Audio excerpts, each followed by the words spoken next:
எனக்கு பயமில்லை, நான் போகவும் ரெடி, ரிஸ்க் எடுக்கவும் ரெடி. ஜனாதிபதி அன்று அதிரடி அறிவிப்பு. உயிர்த்த ஞாயிறு குண்டு தாக்குதல்கள் தொடர்பான விசாரணை குற்றப்புலனாய்வு திணைக்களத்துக்கு பொறுப்பாக்கப்பட்டுள்ளது. எனது பாதுகாப்புக்கும் அவர்கள் பொறுப்பு கூற வேண்டும். இருப்பினும் விசாரணைகள் முன்னெடுக்கப்படுகின்றது. இதனூடாக உயிர் அச்சுறுத்தல் இருப்பதையும் நான் அறிவேன். நாட்டு மக்களுக்காக சவால்களை ஏற்பதற்கு நான் தயாராகவே உள்ளேன். குண்டு தாக்குதல்கள் தொடர்பான வழக்கு விசாரணையின் தீர்ப்பு வெகு விரைவில் வெளிவரும். நீதியை தேடும் மக்களுக்கு நீதியை பெற்றுக் கொடுப்பது எனது கடமையாகும். நான் இங்கு அமர்ந்திருக்க வேண்டும் என்ற எண்ணத்துடன் வந்தவன் அல்ல. அதே போன்று இந்த மாற்றத்தை செய்வதற்காக அந்த அபாயத்தை எதிர்கொள்ள தயாராக உள்ள மனிதன். இவ்வாறு இலங்கை சட்டத்தரணிகள் சங்கத்தின் பிரதிநிதிகளுடன் புதன்கிழமை இடம்பெற்ற கலந்துரையாடலின் போது ஜனாதிபதி அன்றகுமார திசாநாயக்க தெரிவித்துள்ளார். තව කෙනෙකුට මේ වාසිය ලැබෙන්නත් පුළුවන්. එහෙම නැත්නම් මේ කවදාවත් සිද්ධ වෙන්නේ නෙවෙයි. එනිසා මොකද මේක කොයි වෙලාව හරි කරනවා නම් ඒ වෙනකොට කට්ටියක් විශ්වාම ගිල්ල තිබෙනවා. தென்னிலங்கையில் காட்டுமிராண்டித்தனமாக தாக்கப்பட்ட சிறுமி வெளியானது அறிவிப்பு. பத்திகம போலீஸ் பிரிவுக்குட்பட்ட எட்டிராவன பிரதேசத்தில் இன்று காலை முச்சக்கர வண்டியொன்றில் கொண்டுவரப்பட்டு வீதியில் இறக்கிவிடப்பட்ட சிறுமி பற்றிய தகவல்கள் தற்போது கண்டறியப்பட்டுள்ளன. தாக்கப்பட்ட காயங்களுடன் போலீசாரால் மீட்கப்பட்டு வைத்தியசாலையில் அனுமதிக்கப்பட்ட குறித்த சிறுமி தனது பெயர் ஆயிஷா என்றும் தந்தையின் பெயர் ராசிக் என்றும் தெரிவித்திருந்தார். இந்த நிலையில் குறித்த சிறுமியின் பின்னணி தகவல்கள் உறுதி செய்யப்பட்டுள்ளதுடன் மானவல்ல அரநாயக்க பிரதேசத்தை சேர்ந்த சிறுமியின் தந்தை மகளை பொறுப்பேற்பதற்காக வத்தேகம போலீஸ் நிலையத்திற்கு வருகை தந்துள்ளதாக தெரிவிக்கப்படுகின்றது.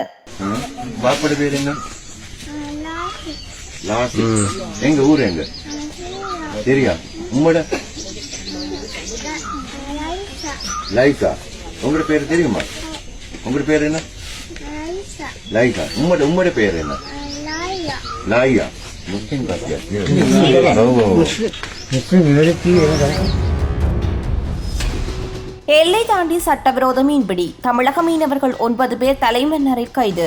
தலைமன்னார் ஒருமலை முனை கடற்பரப்பில் சட்டவிரோத மீன்பிடியில் ஈடுபட்ட இந்திய இழுவை படகையும் அதில் இருந்து 9 மீனவர்களையும் இலங்கை கடற்படை கைது செய்துள்ளது. சர்வதேச எல்லையை தாண்டி தடை செய்யப்பட்ட கடலின் அடிமட்டம் வரை பயன்படுத்தப்படும் ஒற்றும் டிராவலிங் முறையில் இவர்கள் மீன்பிடித்துக் கொண்டிருந்த நிலையில் கைது செய்யப்பட்டதாக கடற்படை தெரிவித்துள்ளது.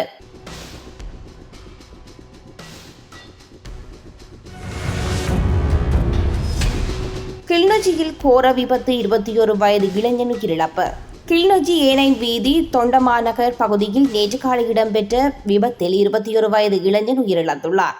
கொழும்பிலிருந்து யாழ்ப்பாணம் நோக்கி பொருட்களுடன் பயணித்த 2 பார ஊர்திகள் மோதி விபத்து இடம்பெற்றுள்ளது. பார ஊர்தியொன்று வீதியில் நிறுத்தி பொருட்களை இறக்க முற்பட்ட வேளை பின்னால் வந்த பார ஊர்தி மோதியே விபத்து இடம்பெற்றுள்ளது.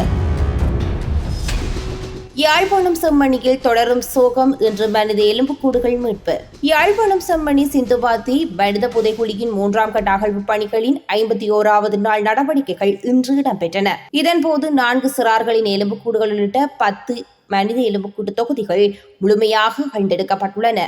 அத்துடன் புதிதாக 8 மனித எலும்புக்கூட்டு தொகுதிகள் அடையாளம் காணப்பட்டுள்ளதாக சட்டத்திரணி VS நிரஞ்சன் தெரிவித்துள்ளார். இதுவரை மேற்கொள்ளப்பட்ட அகழ்வு பணிகளில் மொத்தம் 552 மனித எலும்புக்கூட்டு தொகுதிகள் அடையாளம் காணப்பட்டுள்ளதுடன் அவற்றில் 540 எலும்புக்கூட்டு தொகுதிகள் அகழ்ந்தெடுக்கப்பட்டுள்ளதாகவும் சட்டத்தரணி மேலும் தெரிவித்துள்ளார்.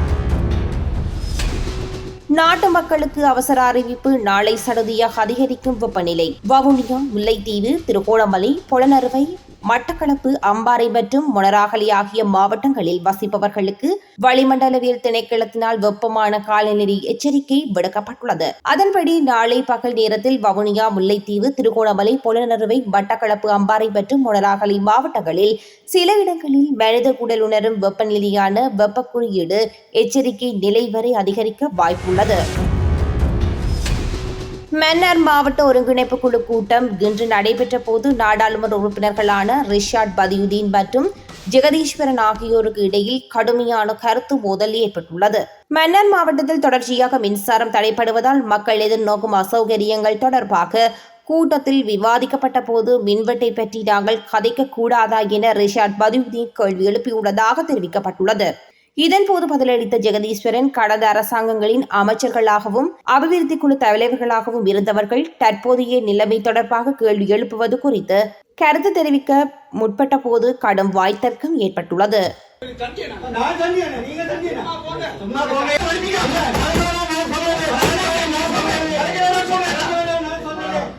அதான் அந்த விஷயத்தை தான் நான் சொன்னேன்.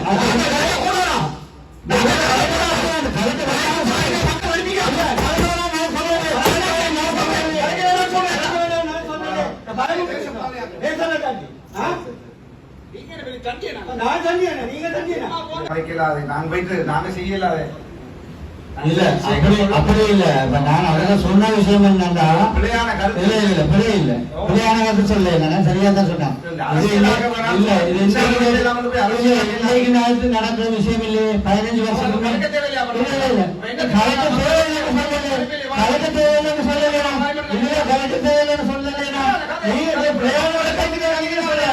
உங்களுக்கு வாசியா நீங்க நீங்க 15 வருஷம் நீங்க நீங்க டிசிசி அவர் வந்தீங்க 15 வருஷமா நீங்க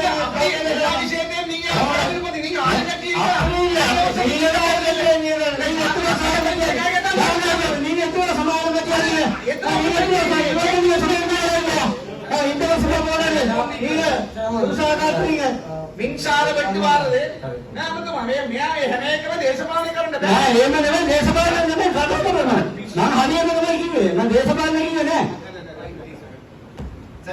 අපිට ළමයි ඉන්නවානේ අධ්‍යාපන ප්‍රශ්නයක් තියෙනවා කියලා.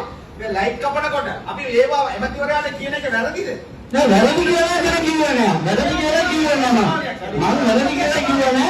ඒ මේ ප්‍රශ්නේ උත්තර මේ ඉස්සර කතා කරන්නේ හදුවෙත් කියලා තමයි ආවේ. ඉතින් ඒක කිව්වේ නෑ මම. ගොරමතේ කලින් එපා.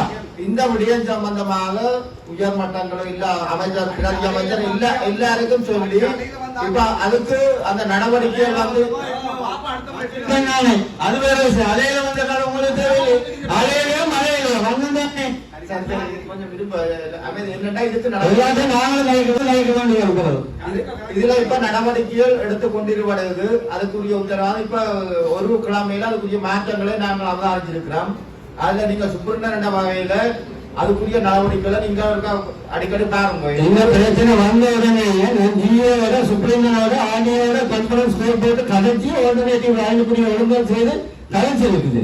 அதெல்லாம் செய்யறது அதான் அந்த விஷயத்தை தான் நான் சொன்னேன்.